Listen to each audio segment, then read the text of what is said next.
Hello, everyone. I'm going to be today reading the full letter that I submitted with the Connecticut State Police Internal Affairs, along with the complaints against four named Connecticut State Troopers and approximately six unnamed Connecticut State Troopers. This letter was originally sent, of course, after I attempted to report the police misconduct to Trooper Robert O'Connor, badge 1011. He did the sort of classic when you try to file a complaint, harass, intimidation, deflect, threaten with making false claims. You know, that routine right there. Threaten to have you dragged off for a mental evaluation, things like that. Anything they can do just to try to harm you and get you to get you to go away. And there's not much you can do at that point, really. I mean, you can go to internal affairs. You'll see the outcome at the end of this video. But the first thing I did after that, of course, was reach out to my elected officials and ask for their advice.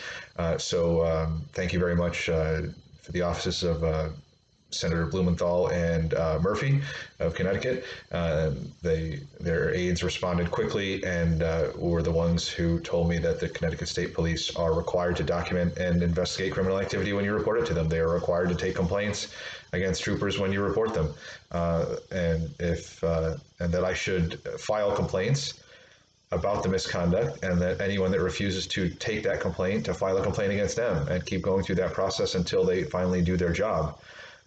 Was essentially what they instructed me to do. So thank you, Blumenthal and Murphy, for doing the right thing. I also had another state representative, state level representative that was very supportive as well, and encouraging. But all three said the same thing, that more or less they have no direct control or influence over the Connecticut State Police. They expect them to police themselves, and as soon as you hear those words, it's just very dangerous. Obviously, it's not going to go well. So I'm just going to read here verbatim the letter. It's going to be long. It's going to be boring. Feel free to go do some browsing elsewhere. I can't imagine many people are really going to want to read this other than the crooked cops that are watching my channel. I wish this wasn't the way the world worked, but I guess this is here we are. And just a quick note, this is nothing. What happened to me is nothing compared to what's happening to other people. I wasn't murdered. It went pretty bad, but I wasn't, killed yet. So, a lot worse is happening out there. And, you got people who are being, innocent people who are being sent to prison, after documents are falsified and deliberately sent to prison for decades for things that they were aware that they didn't do, the police were aware they didn't do. So you're talking about people's just lives being ruined. So what happened to me is nothing. I'm not naive here, but it is, for me personally, still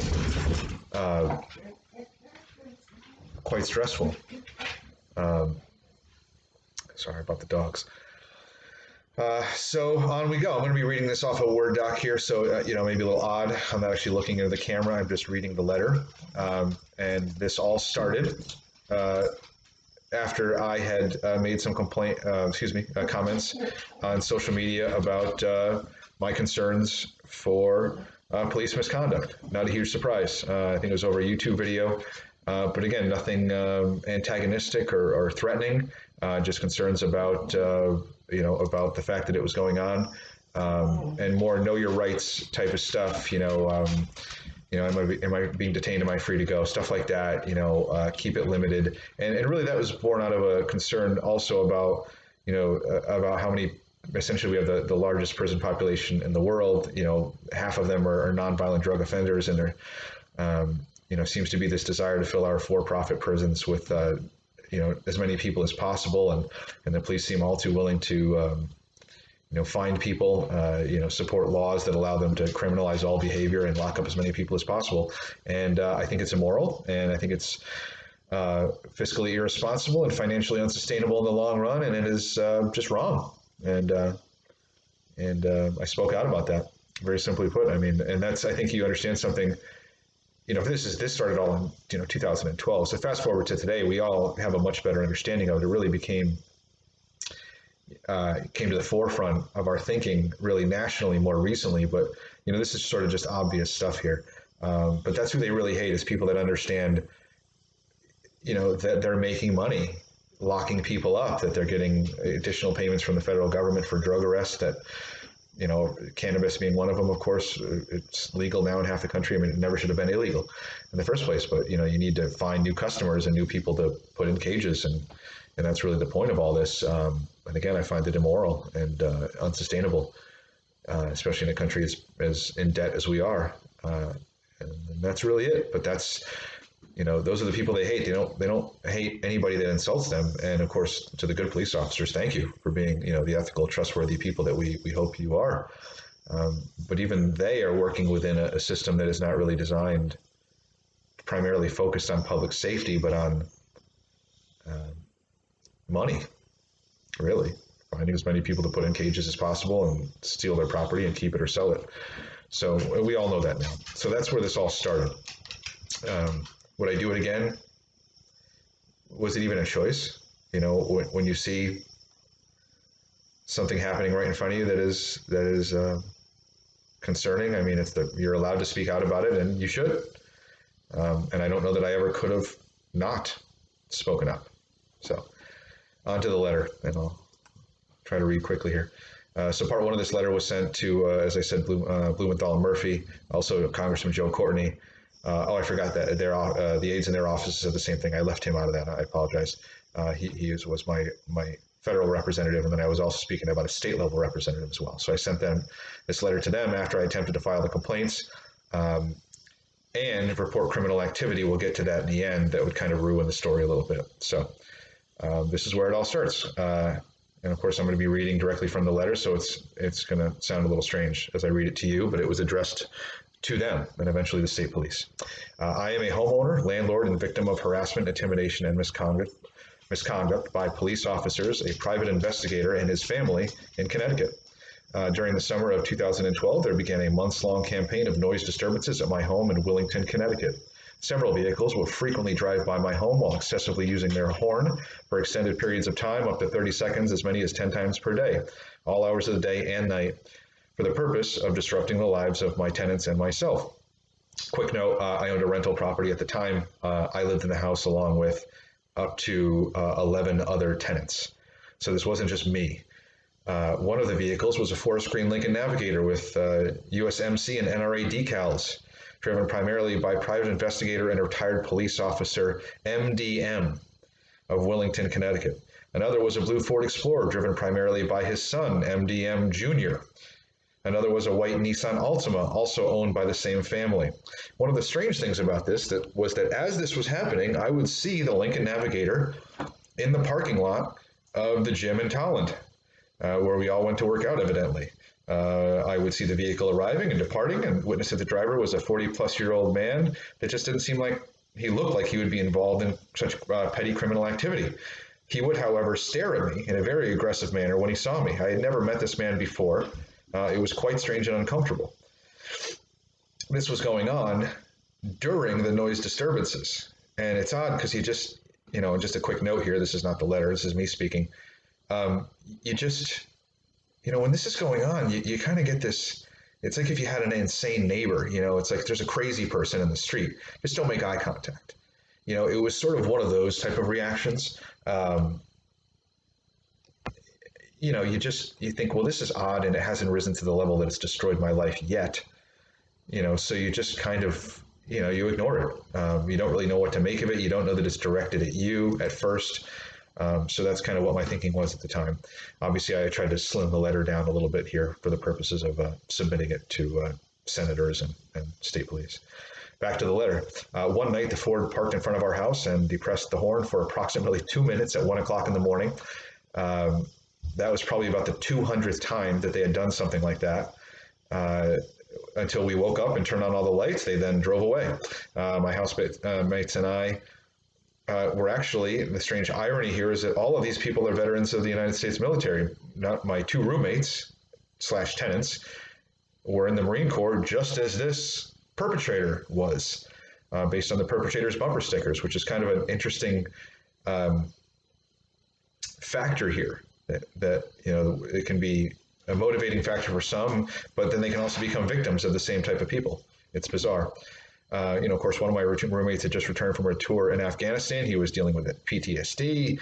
Loud noises were freaking him out. It was pretty troubling for all of us. And at that point, we realized something needed to be done. So the next morning, at the request of my tenants, I called the Connecticut State Police to report the incidents. Troopers Cristy and Loftis, don't have their badge numbers in front of me, arrived at my house just 5 minutes later.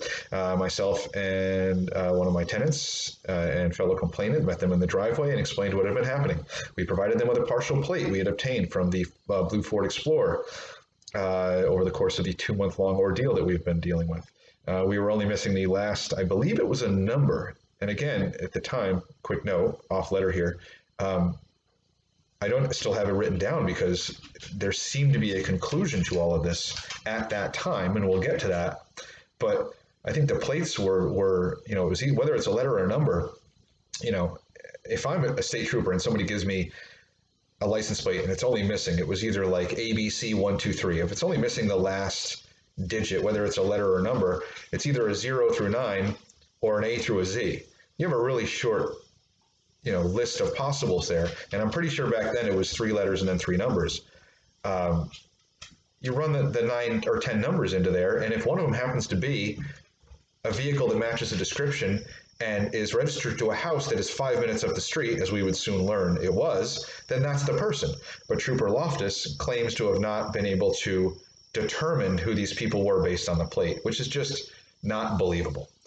So the first words, I think, believe Cristy was actually pretty rude about the whole thing. And I believe when I told him what this was happening, he said, responded to me, we're back on the letter now, responded in a rude and dismissive tone, "What do you want me to do, give them a ticket?" I calmly responded that I wanted him to handle as if it was happening in front of his house, or at a family member's house, or at the house of someone that he actually cared about. Trooper Loftis politely offered to help, but said he was unable to find the vehicle based on the information we had provided. The incidents continued, bringing the total number of noise disturbances to approximately 200.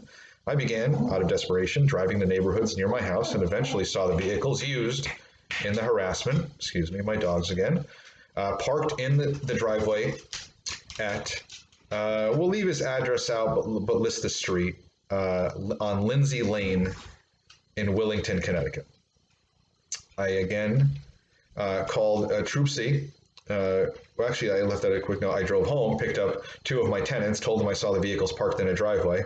And that's really shortening the story. I drove the neighborhoods.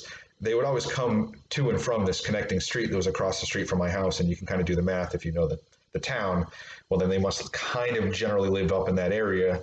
It goes up and branches off to many other streets, but I just drove all the streets until I found all 3 vehicles parked in one driveway. The Navigator, the blue Ford Explorer, and the white Altima. And by the way, the Navigator was like first generation. It's a very unique, like emerald green. I don't know if I've ever seen another one in my entire life. So I drive home, I tell my tenants I found the vehicles. I say, hey, will you come with me? And let's just verify. I want, other people to verify that those are the exact 3 vehicles. And we had partial plates on several of them. I bring them over. We're going to get back to the letter now. I go back with 2 of my tenants. They confirm that these are in fact the vehicles. I call Troop C. I spoke with a Alexander Rua. I explained who we were and that we had found the vehicles. I explained that we had talked to Cristy and Loftis, and that this had continued on. Loftis couldn't help us, but I had to do something about it. So we found the house. Dispatcher said they would send a trooper and asked me to leave. I don't know if it was a dispatcher or trooper that I spoke with. Let's just quick, Alexander Rua. Whether that's a trooper or dispatcher, I do not know. Dispatcher said they would send a trooper and ask me to leave the property to prevent any sort of confrontation. We were just sitting on the street in my car in front of their house. So, of course, we did. We still don't know what's going on. We're not trying to pick a fight with these people. We immediately returned home as instructed. Trooper Loftis made contact with the residents of that house on Lindsay Lane, the MDM family. According to Trooper Justin Loftis, they openly admitted to the criminal activity. Trooper Loftis told them to stop. However, he did not charge them with harassment or breach of peace. They were not issued a citation of any kind. Trooper Loftis stopped at my house and relayed that information to one of my tenants and fellow complainants, but did not provide any paperwork. He then made contact with me and told me the same story. He explained that it was, quote, just kids playing a game, and said that they, quote, that I knocked on their door and spoke to their parents. I don't think you'll have any trouble with them anymore. I asked for an incident report, but Trooper Loftis refused to provide me with one. And he responded that it had not risen to that level. We will later learn that that's a lie. I was disappointed that they were not charged. I asked him to charge them with some sort of anything. He refused. It had not risen to that level. Da da da da da. I felt like it set a dangerous precedent because, you know, if people feel like they can just break the law and get away with it, that might embolden them in the future. And it just may have, but we'll learn that later in the story. I will say this quick note off the letter here. These people understood that they were caught, that people had seen them, there was witnesses, and that they can't lie. At that point, it'd be more dangerous to lie. So I think they did the math there that they should admit to it. But they were smart. These people are, you know, again, you'll learn a little later on in here. These people have very close ties to law enforcement. I didn't know it at the time. That should get your attention.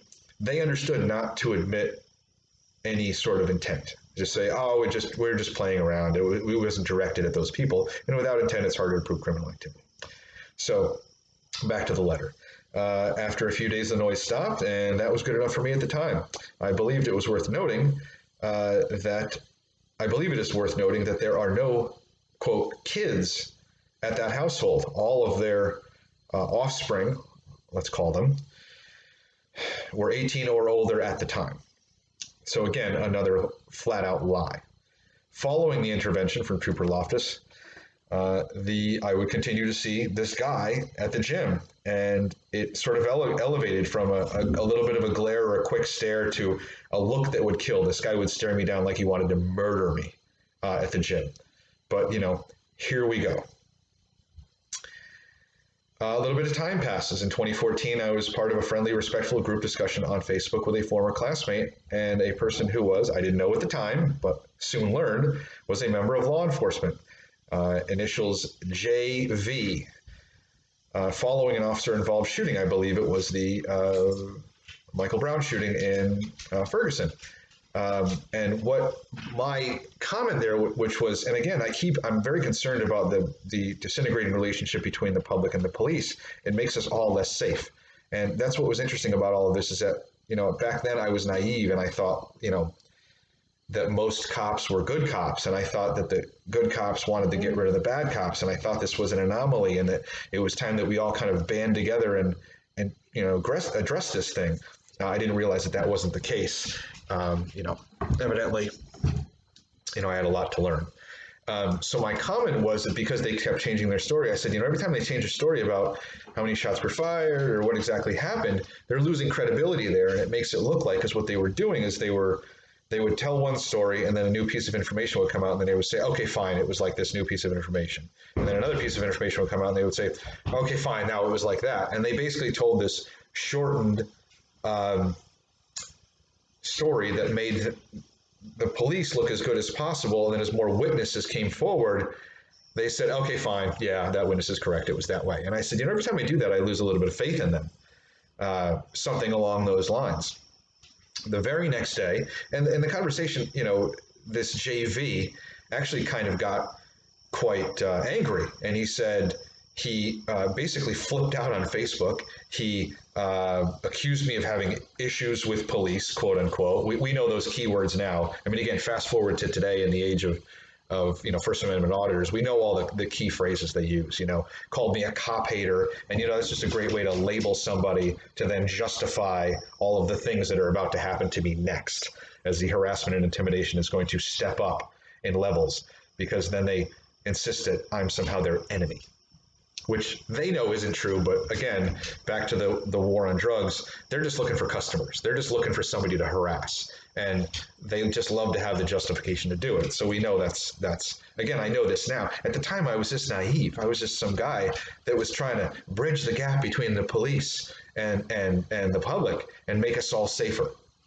I understand how stupid that sounds now. Back to the letter. The next day, literally the next day, there were state troopers began parking frequently across from my home and staring at me. The next day. Soon after, I was getting stares and dirty looks from groups of Connecticut state troopers while training at the gym in Tolland. This happened dozens of times. I mean, I couldn't even, you're on a machine off letter here. You're sitting on a machine, you finish up, you finish your set, whatever, just kind of looking around the gym, and you look over, and there's this three dudes staring at you like they want to murder you. Three guys you've never met in your life, all jacked up dudes, the look. And you're thinking, okay, I don't know these guys, but now this is another bizarre event. And I want to know who these guys are. It happens a couple of times with a few different people. And in fact, on one situation, I walked by a group of them, and one of them made a comment like, something about, he said something insulting to me. I've never met this guy in my life. And you're so just kind of caught off guard with it. It's the kind of thing, watch a First Amendment audit video, and you'll see the kind of things they say to people. It was just an insulting comment. And by the time I processed it, it was even me. And you kind of realize that, like, that's three state troopers that just openly insulted you in public. So I want to know who these people are. I didn't know they were cops at the time. I kind of loosely keep my eye on them. They're leaving the gym. I go over to the huge bank of windows, and I watch one guy walk out. He leaves. I'm watching him through the window. He walks outside and gets into a state police cruiser, and you're like, holy shit. Wow, those guys are cops. All right, I didn't know that the police did stuff like this. And again, like, Black America knows that, but I was naive. I'm a homeowner, no criminal record. I'm just some guy. I didn't know that they did this sort of thing. So it's all, you're processing it very slowly here, and you're in quite denial that this is actually what's going on. And that happened just numerous times. Then a little while later, I see one of the other guys that was staring at me, or the guy that said something, leave, and he gets into a state police cruiser. And then that kept happening over and over again until, essentially I would catch, 5 or 6 of the people that were staring at me in public getting into state police cruisers. And then it's just completely obvious at that point. But I still hadn't connected all of the dots yet. So back to the letter. It has happened dozens of times, I was at that time, and I'm still shocked today that they would conduct themselves in such an overtly unethical and unprofessional manner, and would so openly harass and intimidate a resident that they had sworn an oath to protect. Again, I was quite naive then. In September of 2015, I consulted with my attorney regarding these events. When I described what I had experienced, he looked at me with a dire look of concern, paused, and said, well, I've heard of this happening, and you've certainly gotten their attention. He said they want to get a rise out of you, so ignore them and hopefully they will go away.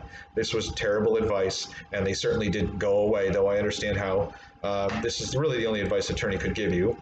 Of course, the other advice he could give you is film everything, which is what he should have said. Document everything, stare back, file complaints, and, make yourself less of an easy target.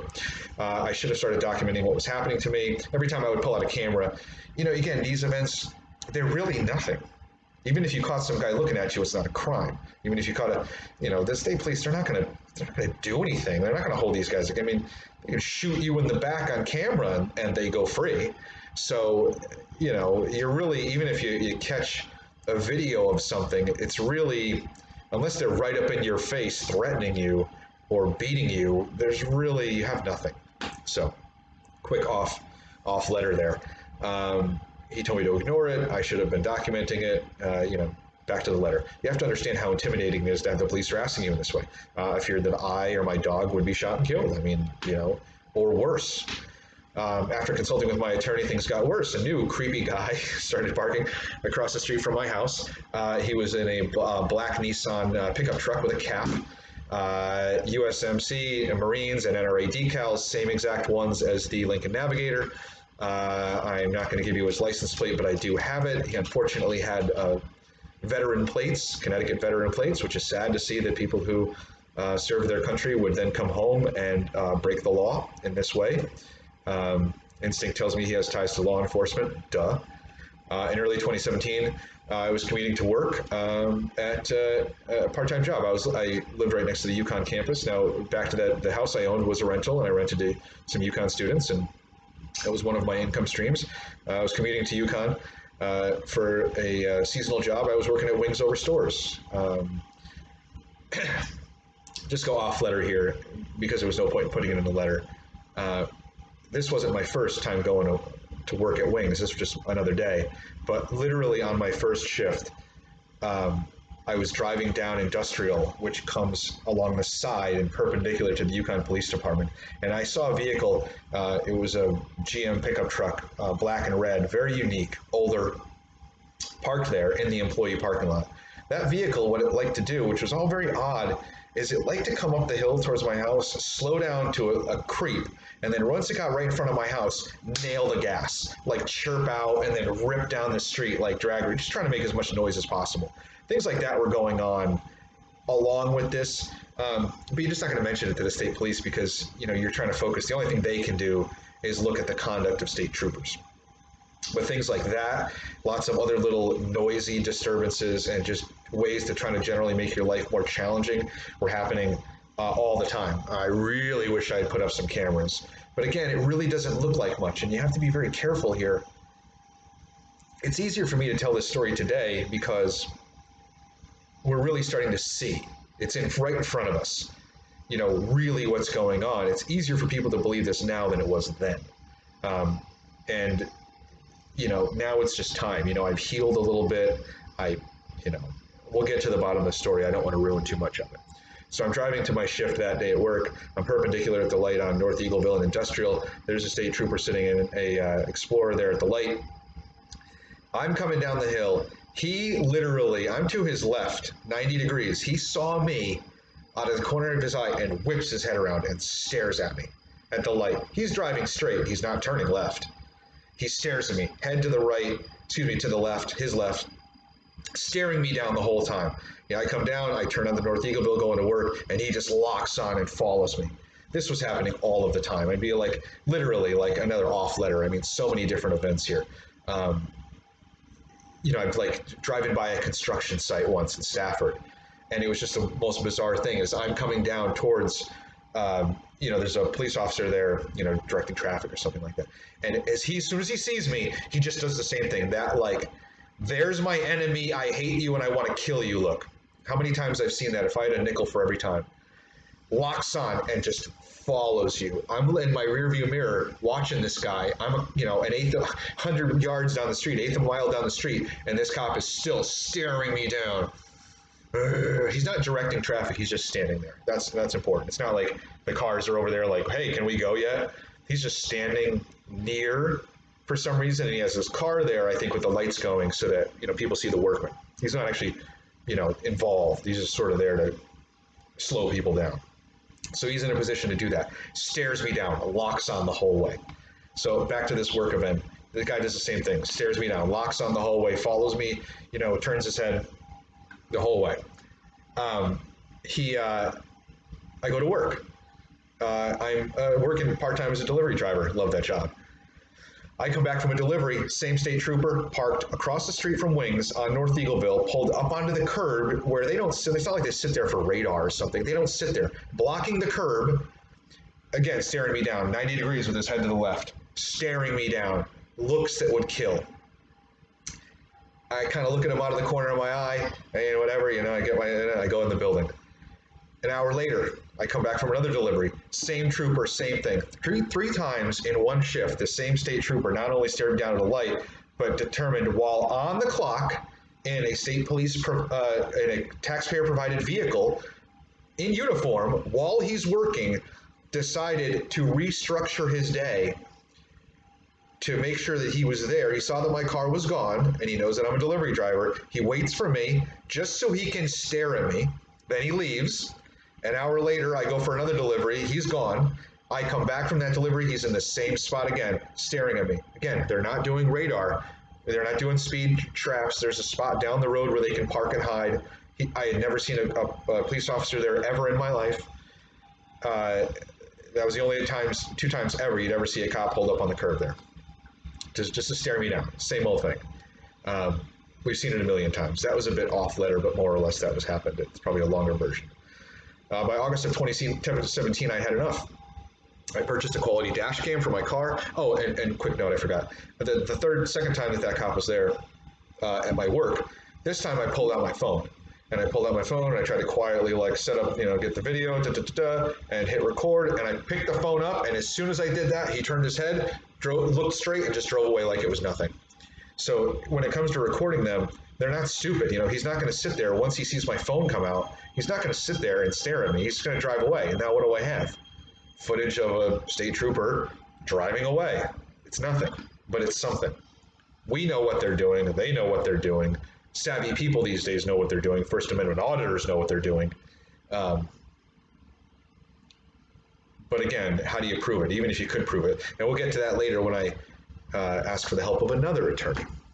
This video's got to be getting long. I don't think anybody's, again, like, you know, none of my viewers are really going to sit here and watch this, but this has to be recorded and posted and made public record openly on social media, just in case anything happens to me or in case anybody wants to know what this looks like. You may have a similar situation and you may be looking for validation, and this can serve as that for you. So, I should sit up straight with my terrible posture. So, on to the rest of the story. By August of 2017, I had enough. I purchased a quality dash cam for my car and installed a second side view camera. I believe I saw another victim of police harassment do the same thing. This was long overdue and something I wished I had done years before. I was no longer openly harassed by the state police or anyone else, presumably because they did not want to be filmed doing so. It's a great deterrent. As I've said in other videos, if this is happening to you, just get cameras. Just get cameras and point them everywhere, and then it'll just decrease or stop because they don't want to get caught. It's real simple. Unfortunately, new events began happening in September of 2017. My dog, Echo, became seriously ill after eating an object she found within throwing distance of the roadside at my home.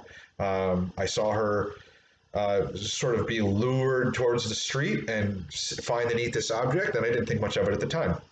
Unfortunately, she became seriously ill. Her health quickly deteriorated. She vomited violently and then stopped eating or drinking. She started shaking and could not move under her own power. She required immediate hospitalization. Blood tests revealed elevated liver toxins, indicating that the dog had ingested something toxic, obviously, or even poison of some kind. The veterinarian said that,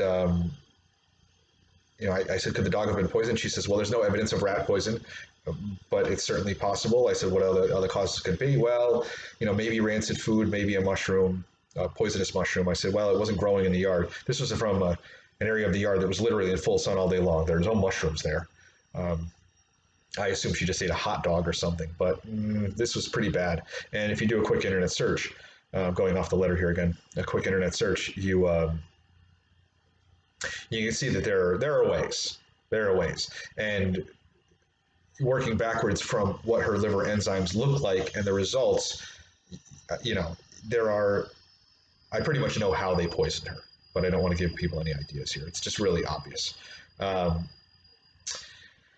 She required hospitalization, blood test, blah, blah, blah, blah. She was discharged after a very expensive overnight stay at the animal hospital, but was ill for weeks.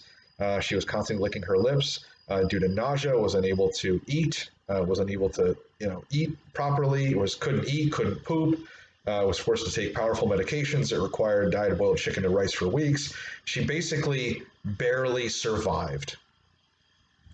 Now, she was a good dog, a little off letter again, so I don't look like an irresponsible pet owner here.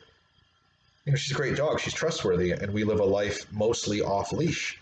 So obviously I'm keeping my eye on her, but I also don't want to steal all of her freedom. And, we're outside a lot, we're working on projects or activities or whatever, and she's there with you. And I mean, if anybody has a small child, I see the child that fell into that pit at the zoo, you turn your back and the kid climbs a railing and tumbles into a thing. It's the same thing with a dog. I mean, you almost can't, in hindsight, I didn't know what was happening, and you don't want to know. And I think there's a lot of denial here. You slowly realize and accept just how bad it is. But it's always easy to say looking back. But at the time, so before she had fully recovered from the first successful poisoning attempt, she found and ate another object within throwing distance of Route 32, about 20 feet from the road or less, which caused the same exact illness. She vomited. I took her immediately to the animal hospital. And I was watching out for it too. This one was a little different though. I brought her to the animal hospital, and based on a recommendation of a nurse friend of mine, I just asked for bolus hydration therapy, which is much, much cheaper. And if they get right in there, they basically inject under the skin like a huge lump of saline to dilute the toxin. And because she was already on that powerful medication, I think it's called metronidazole, something like that, it probably somewhat protected her from the second poisoning. So that helped and allowed me to not have her hospitalized. But of course, blood tests and everything, another $400. So I'm in $1,500 on vet bills to save my dog's life, which of course is, I'd spend every penny I had to save her life, but that's not the point. That's a lot of money. I can no longer deny that someone had thrown poisoned food onto my property. Just like the earlier disturbances, I have learned that poisoning of pets is a common tactic of criminal harassment. I was forced to restrict her movement and access to parts of the property, of course. My house has a lot of road frontage and unfortunately lots of places to throw poisoned food. She had earned a lot of space and trust over the years, and now that had to be taken away from her just to protect her on our own property. The veterinarian bills totaled $1,500. We're back in the letter here, of course. Remember, sent to Troop C and elected officials. It is worth noting that these illnesses started just days after returning home from a summer in Canada with some family members. Essentially, in part, to get away from all of this and take a break. And I think that because I was out of their reach, the moment I returned home, they had to make up for lost time. So, staring me down and honking just wasn't enough anymore. It was time to start poisoning my dog. I promptly went to Troop C in Holland, just 1 mile from my home. That's also very noteworthy how close I lived to Troop C, and how my house was so, how do I put this? It's a huge 3-family rental house. It's right kind of on a corner. It's really hard to miss. It's really just screaming, harass me. I met with Trooper Robert O'Connor, I believe, badge 1011, and attempted to report the recent events in my home that I believed may have been the result of criminal activity. Again, I was not insisting anything. I was just reporting events. He was rude, dismissive, intimidating, and unhelpful to say the least. I was caught off guard and did not expect to be treated in such a way, in such an unprofessional manner. He said because I didn't have proof that someone threw something on my property, he would not produce a report. Unfortunately for Echo she had eaten, Echo, my dog, she had eaten the evidence. It's very convenient for the perpetrators. I asserted that a victim should not need to prove a crime happened or know who the perpetrator was to report to criminal activity, which is obvious. I attempted to give him the license plate of the man that was suspiciously leering at me from across the street on countless occasions, but he pushed back and refused to even document what I was reporting to him. I told him about the incidents with the active state troopers at the gym, across the street from my work and home, that I wanted to file a complaint against them, and he refused and became enraged. He then threatened to charge me with making false claims. I told him that my attorney had confirmed to me I guess I left this out. I guess it was my first attorney. He then threatened to, I told him that my attorney had confirmed to me that the police are involved in this type of harassment and intimidation. He nearly jumped out of his chair and aggressively demanded that I reveal the name of my attorney. That's the only thing he seemed to really care about that day. I declined. I reminded him that I have no criminal record and that the last time I contacted the police was 5 years earlier, and it was at this point 5 years between the noise disturbances. It kind of hit a lull where it was just sort of dirty looks and the occasional parking across the street from my house, but this went on for quite a while. But again, what are you going to report, I reminded him that the last time I had contacted the police was 5 years earlier to report criminal activity that the family, MDM, family at Lindsay Lane had admitted to, according to Trooper Justin Loftis. He then threatened to have me taken away for involuntary mental health evaluation. I reminded him that I have no mental health conditions. I meet with my primary care physician at least once per year and have excellent physical and mental health. I asked if he would at least note in their computer system that I had been there that day. He was happy to do that. Though instinct tells me his notes would paint me in the worst light, omit his threatening behavior and refusal to help me file a complaint, and somehow justify his unwillingness to do his job. And if I didn't make that clear, covering up animal excuses inexcusable. If I didn't make that clear, I was also attempting to file a complaint. So a police officer refusing to accept a complaint, there's no way that isn't against state police policy. But we'll get to that later when this gets to the internal affairs portion of it. And also what I left out here, I either didn't read it or I didn't have it in the letter here, is that he said that he saw in the computer system Trooper Loftis's incident report from the noise disturbances back in 2012. And when I told him that, he said, yeah, I saw that. I know that. And I thought, just off the letter here, if it was my first day on the job as a police officer, and someone came in and said, this just happened, and then I looked and I saw that a neighbor had admitted to doing something similar to that a few years earlier, that becomes the primary suspect immediately. You don't, I mean, it's not a proof of guilt, obviously, but you certainly have something to go on. Doesn't look like an anomaly. It looks like a pattern. This is not an one-time incident. You've got dots to connect here. And if you were a decent, competent police officer, you'd go over to that house on Lindsay Lane and you would flat out ask them. You would let them know this man's dog has been poisoned. It's been sickened several times. It looks very suspicious. Did you poison this guy's dog?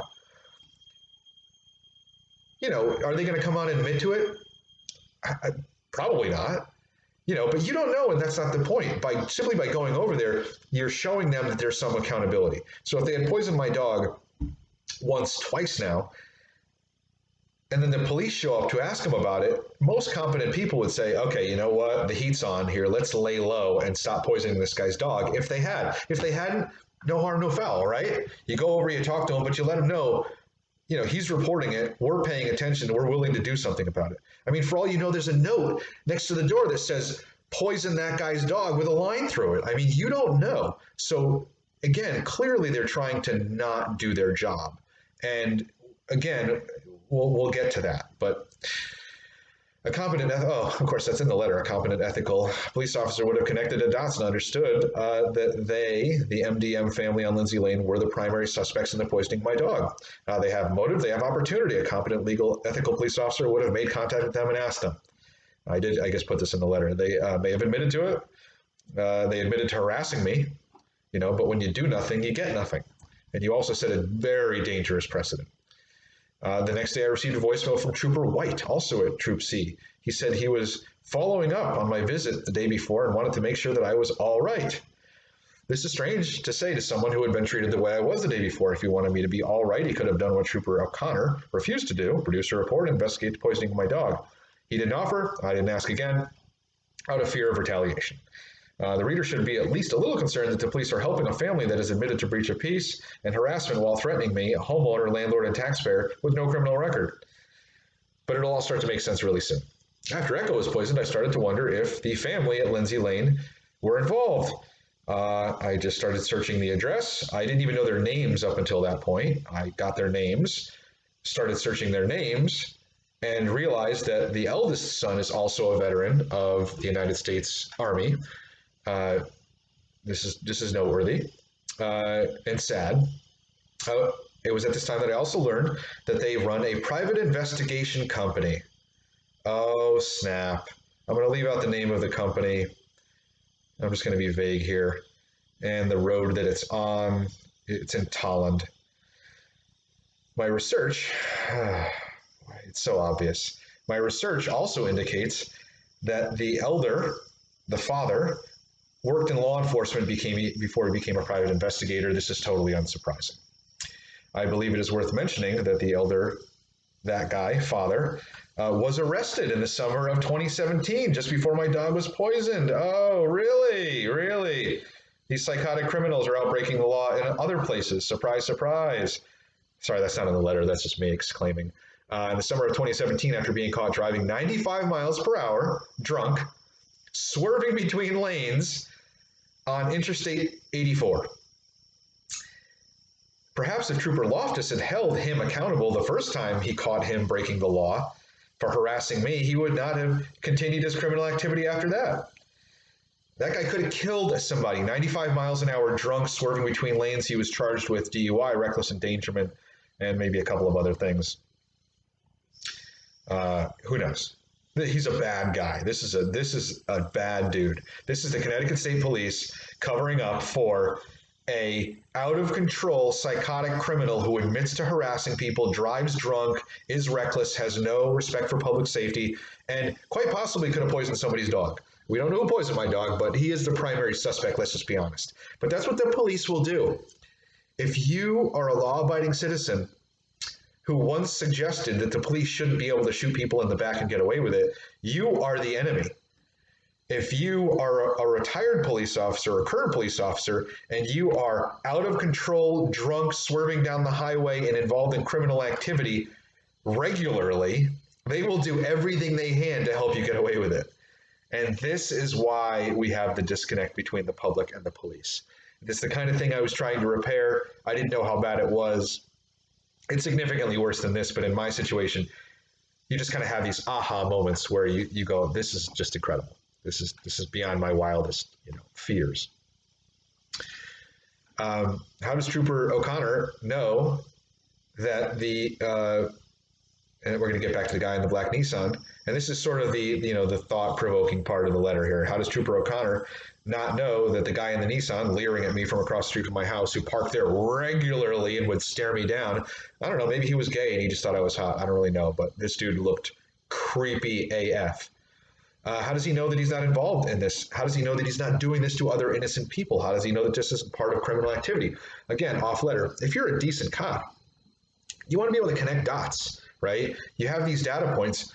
You want to know, you want to document that these people are doing this so that maybe you can connect it to other things. You can see, how they do it. Maybe somebody from another town reports something and you can say, well, it's this guy. That's what a decent ethical police officer would do. But the reason that Troop C and all these troopers weren't doing something about it is because all these guys are retired cops. And this guy in the black Nissan, it seems pretty obvious at this point. So how does he know that another dog wasn't poisoned? Now think about, you're a Connecticut resident. Maybe they're doing this to other people. I may not have been their only victim.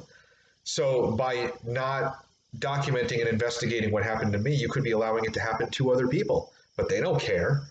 How does he know another dog wasn't poisoned if there wasn't a connection to other criminal activity? How does he know that the residents over on Lindsay Lane didn't retaliate against me for reporting their previous criminal activity? In other words, I reported to them. When Trooper Loftis went over there, he said, the residents at this house told us this. So they know where I live. He might have even told them my name, but Trooper Loftis refused to tell me their name or who they were or give me a report. And he did that on purpose because Trooper Loftis knew that that was a retired cop. And Trooper Loftis's primary function, evidently, as a state trooper, is to help police break the law. So why wasn't he more curious as to the motives of the people on Lindsay Lane? 6 weeks after meeting with the state police, my dog found another tainted object on the lawn. Again, you're keeping your eye on her. The second you take your eye off her, it's food. You mix ground beef with, it's a poison. The dog is going to go find it, right? I chose to immediately induce vomiting. She threw up and was sick for like a week, just not herself. Again, issues with feeding, eating, and bowel movements and such. Excuse me. From the beginning, the state police should have been more curious why a retired police officer turned private investigator and his family would be participating in harassment. They should have been more concerned. They should have worked hard to determine why that family had chosen to, according to Trooper Justin Loftis, willfully break the law hundreds of times in front of my house, directed at me for the purpose of harassing me.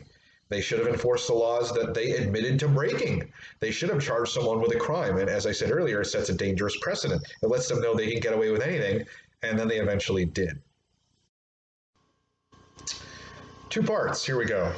Although the state police refused to help produce a report, immediately following my meeting with Trooper O'Connor in October 2017, the remaining harassment decreased, and by the end of 2017, it completely stopped.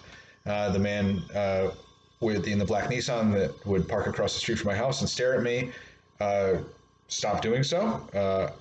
I am not aware of a single instance of any sort of harassment from 2018 or later. I can only speculate as to why things changed so drastically, despite the stated unwillingness to act by the Connecticut State Police. Coincidence, perhaps. Now, off letter, real quick. The coincidence is hard to ignore. Again, there are too many coincidences here. Trooper O'Connor, whether personally, he probably did produce an incident report, and then once it's entered into the system, now anybody in the Connecticut State Police can see it. So if he didn't personally contact a private investigator and say, hey, cool it, someone did, or gave him that information, because again, it's just too much. And it's also very much proof, and as I said here in a minute, adds a lot of credibility that the guy in the black Nissan also stopped also. Well, he's not in a police vehicle, or that I know of. Why did all of a sudden his behavior change? In other words, when I have a private meeting with a state trooper, why does it affect the behavior of a bunch of what looks like private citizens? Obviously, it's not a coincidence. Someone told them that I'd reported it. So that's what cameras and reporting can do. No, they're not going to help you. No, they're not going to believe you. Yes, they are going to threaten you. But if you're in this situation, report it. Report it fast. Report it immediately. Do not hesitate. Don't care that, oh, they're going to think this about you or they're going to think that about you. They already thinking about you. They already hate you. They're already not going to help you. It doesn't matter. So you're just going to have to, deal with it and go through the process here. I contacted Troop C after she was poisoned and asked to speak with Loftis or White. They weren't there. I left messages on their voicemail asking for copies of their reports. Neither one of them called me back. Interesting. Their refusal to produce documentation or return my phone calls adds a great deal of credibility to my account of these events and supports my reluctant conclusion that they were trying to cover up criminal activity by law enforcement and their allies.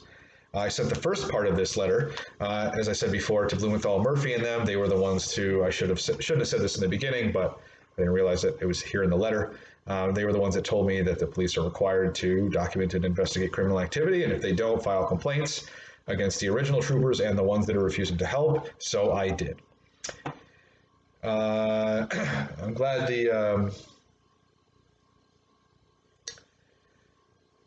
because I no longer felt safe in Wellington, I chose to sell my house. I already recorded this portion of the video a few minutes ago and had a lot of trouble doing so. So I think this time I'll be a little better at it. On Labor Day of 2018, just one day after the for sale sign was placed in front of my house, my dog entered the road for the first time in the 5 years that I'd had her. She was hit by a car and killed.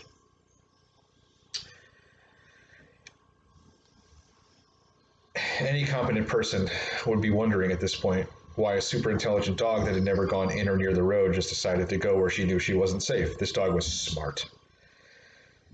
Perhaps the same people that threw the poisoned food onto my lawn began throwing food onto the other side of the road to lure her there.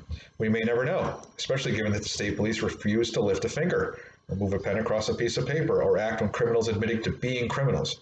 Trooper Loftis should have held the MDM family accountable. It may have deterred him and his son from poisoning my dog or driving drunk. We can only wonder how differently things would be today if they had conducted themselves ethically, with indifference to personal feelings, political affiliations, or police obligations. Maybe my dog would be here with me today. Maybe she wouldn't have suffered. Maybe it wouldn't have been put through such pain and financial strain. This will stay with me for the rest of my life. Duh. As I mentioned before, the day before she was killed, the for sale sign went into the ground, right in front of my house, on a highly traveled road. In a very visible place is a better way to put it. I chose to move because I feared for my safety and the safety of my dog. Additionally, Troop C had made it clear that I would not receive protection under the law. Did these unaccountable psychopaths see that I was trying to leave? Had they figured out that Troop C was refusing to help me? Did they make sure that they left a lasting memory of my time with them? The timing and circumstances of her death are very suspicious and impossible to dismiss. My beautiful and profitable rental home was just 5 miles off the Yukon campus. The house was a moneymaker, and I loved it. It had been my family since 1977. It was, very run down when I got it. I did all the work myself. I fixed it up. My neighbors loved me. The town loved me. Everybody thanked me for taking such good care of it. They reassessed it at a higher value. Everybody was happy. I was a good neighbor. This shouldn't happen to anyone, but certainly not good people like me. I put everything I had into that house just to be run out of town by a criminal and his enablers, the police that swore an oath to protect me. And just a quick note, Connecticut is nearly bankrupt. The state is so poorly run. They signed a deal with state employees a couple decades ago that they knew at the time was unsustainable. These people are making so much money. The Cadillac of healthcare plans, all fully paid for. The state is nearly bankrupt. They are taxing their people literally to death. A friend of mine once called Connecticut a free-range prison. So the irony that they would run out a taxpayer, who's working and paying taxes and owns property and is paying taxes, would run me out of the state, would run out the people that are essentially paying these salaries, these unsustainable salaries to state troopers, it's just insult to injury. And it's not helping the entire state. The last thing they need to be doing is losing residents, which they are. They're one of the few states that's in decline, and this is why, because this is how the Connecticut State police treat people in Connecticut. I'm not the only one. It's sad because I love that town. I was born there. I lived my entire life there. My grandparents chose that town to start their construction company. My family built dozens of houses there, including most of the houses on Cosgrove Road. I was forced from my home. I was separated from my primary source of income, my family, my friends, my job, and a job that I really liked. I would have lived there and worked there forever and been happy doing so until all of this happened for years. And to this day, I fear that I would have evidence planted on me and retaliation that I would be murdered or my dog killed. My dog was eventually killed, poisoned and killed. I fear that a family member would be harmed. I fear that reporting these experiences would increase. Sorry, my dog is really pestering me. At least this dog's still alive. Thank you for not poisoning this one yet. The chances. Oh, God. Sorry. She's so cute. She's just distracting me. Look at my hand here. I fear that reporting these experiences would increase the chances that me or my family would be harmed. One of the worst case scenarios happened anyways. My dog was poisoned and killed, and I was eventually forced to flee for safety reasons. Trusting the police is the worst decision I have ever made. Perhaps if Trooper Loftis had chosen not to allow MDM of Lindsay Lane to harass me, it could have served as a wake-up call for him. What if getting away with harassing me emboldened him? Perhaps it made him feel like he was above the law and led him to believe he could swerve down the highway at 95 miles an hour while intoxicated without any accountability, or poison someone's dog. What if he'd crashed into you, or your family, or your friends? How would you feel if your dog was poisoned and killed while the state police stood there and watched but refused to act? Perhaps none of these tragic events would have happened if Trooper Loftis, O'Connor, Cristy, and White would have honored their oath to the Constitution and the citizens of Connecticut instead of protecting a criminal simply because he had once done the same job as them. End scene. So, but think about that, and it's so funny how cavalier, the irony is now, how cavalier they are here. They're creating an unhinged criminal here. Imagine if, while that guy was driving down the highway drunk, he had smashed into someone and killed them. And then you had this paper trail, all these dots to connect, that he had been involved in criminal activity for years, harassment, intimidation, and not like, oh, whoops, I got drunk one night and made a mistake. Like hundreds of occasions, willfully, like first degree, if there is such a thing, harassment. Okay, he was like, I'm going to go drive by that guy's house. I'm going to go park in front of his house at 1 o'clock in the morning and not just wake up him, but wake up 11 other innocent people just because this guy once suggested that the police shouldn't be above the law. The fact that they do these sort of things is crazy. But then again, now we fast forward to 2021 when I'm recording this. It's totally unsurprising. This is exactly what they do. I mean, they don't care about how we feel about them. It's just mind-blowing to me. Like, watch First Amendment audit videos. You know, watch the reaction to any sort of police misconduct. It's always justified. They always rally around. They always protect these people, no matter what. They don't care. They don't want to be trusted. They don't want to be liked. They don't want us. They don't care how we feel about them. You know what I'm saying? It's just a bizarre thing. I mean, it seems evident to me to this day, at this point, that the primary function of the police as a whole, obviously we have good cops in there, but there aren't enough good cops to get rid of the bad cops. If there were, they would have gotten rid of the bad cops.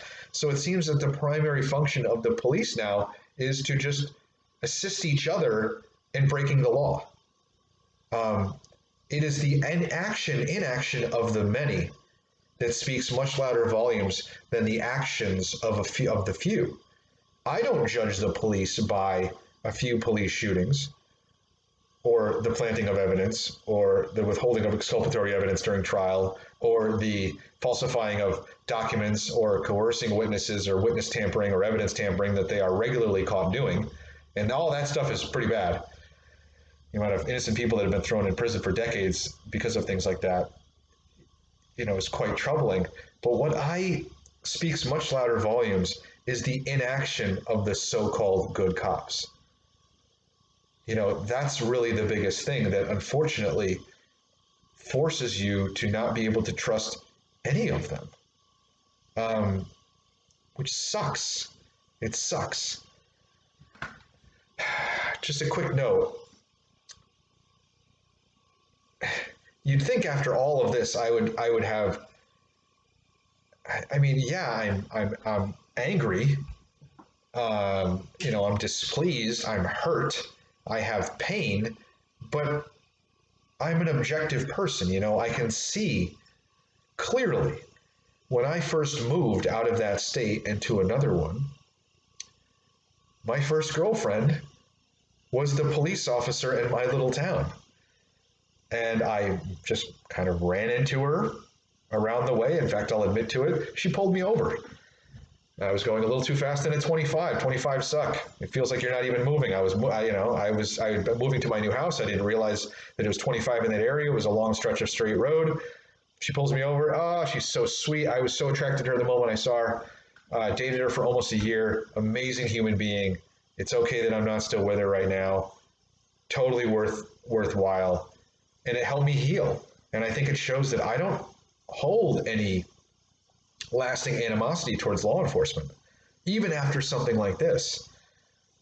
But I do have an understanding and a perspective, and a I see the reality here that with so much on the line, with literally your life hanging in the balance, and so few police officers willing to try to get rid of the bad police officers, you really have to kind of see them all as potentially bad police officers. And it sucks. I've had experiences where I've moved to is incredible. Like, people are much more ethical. I've actually got pulled over a couple of times, once on my motorcycle. I shouldn't admit these things. It seems really dumb. Like, I'll be out here and people will be passing me at 70, and then I start driving 70 and I get pulled over. Go figure. But they're so cool. They're so, they identify themselves. They're very clear about why they pulled you over. They don't seem unstable. They're just, good people just doing their jobs. That's all we ever ask. So it's definitely reassuring. I know they're out there. But this is what can happen, when you end up in a bad place. So after, and we'll end this here because, again, this is going to be two parts of two really long videos. After I reported the poisoning of my dog, how did that happen?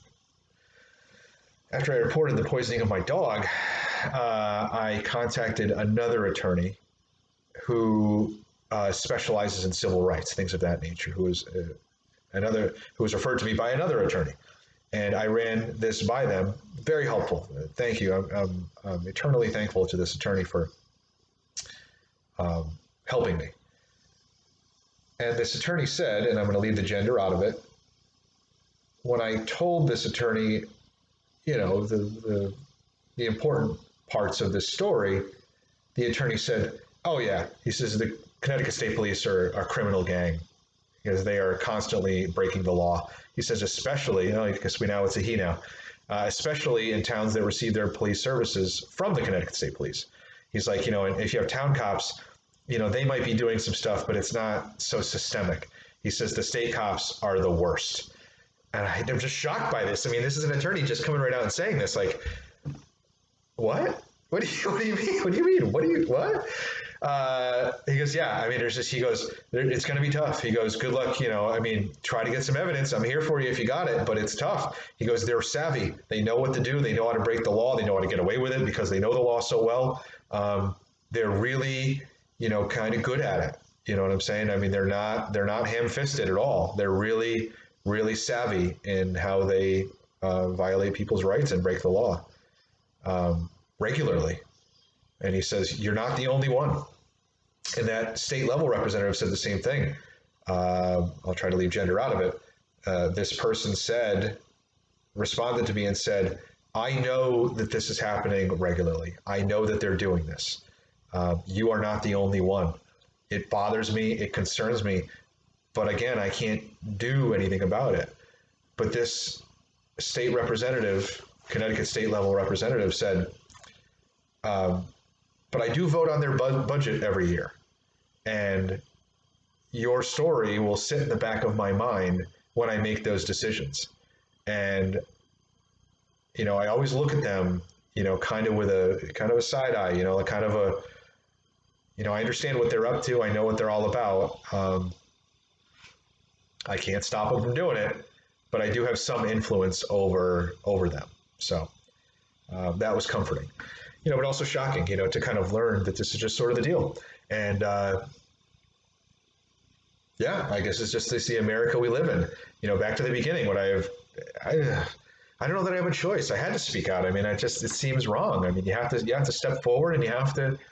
It's just like what's that? The first they came, the priest about Nazi Germany is like, first they came for the so and so, but I didn't speak out because I wasn't one of them, and then they came for the trade unionists, and I didn't speak out because I wasn't a trade unionist, and then they came for the communists, and I didn't speak out because I wasn't one, and then they came for me, and there was they came for the Jews, and I didn't speak out, and then they came for me, and there was no one left to speak out. So we understand how this is corrosive to society, and that you really do have to do something about it before it's too late. I don't know if I jumped into the fight too early without enough allies. By 2014, and people are marching in the streets, it became, national news.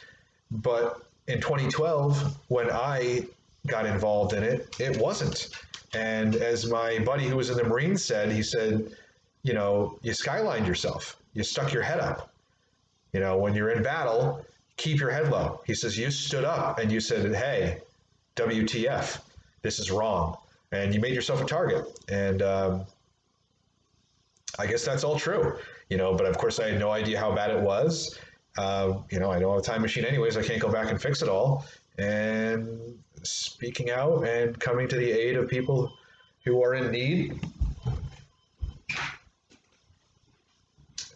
is just who I am, I guess, to some extent. I mean, I don't know. I'm not I'm sure there are people that are doing more, but there are also plenty of people doing nothing. So I guess I'm somewhere in the middle. I don't know.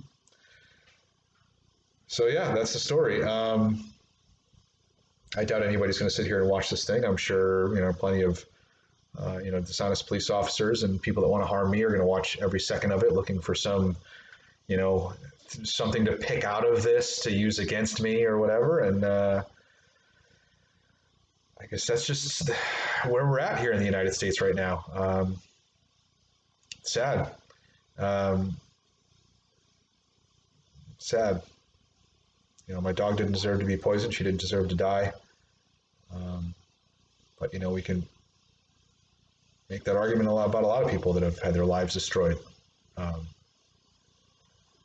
At least I did something. I spoke out and was retaliated against. A lot of people don't do anything. They're just in the wrong place at the wrong time. There are plenty of retaliation stories out there. Watch the Innocence Files if you really want to, get furious about the system and how the people that work within it act. There's certainly been plenty of retaliation, but there's also plenty of people that are just really just innocent victims. Had a crime pinned on them that they didn't do. We're just a lazy cop that just didn't want to deal with it and was like, how about this guy in the book? Was it this guy? And the person's like, well, I guess, sure. They don't know. You've had people railroaded, 10, 20 years into prison and then exonerated by DNA evidence. I mean, it's just, on the big picture of things, this is sort of nothing compared to what those people have been through. Of course, those people end up, being exonerated and then winning $10 million in a lawsuit, of course, after they spent 10 years in prison or 20 years in prison. So it goes, it could go lots of different ways. I'm just another data point. So nothing we can do about it now. I guess just move forward. But the important thing is talk about it. And I think it has become a national conversation. And I think people are really seeing how bad it is and the true colors. And hopefully this story will help bolster that understanding. Okay, that's it. Thanks for watching.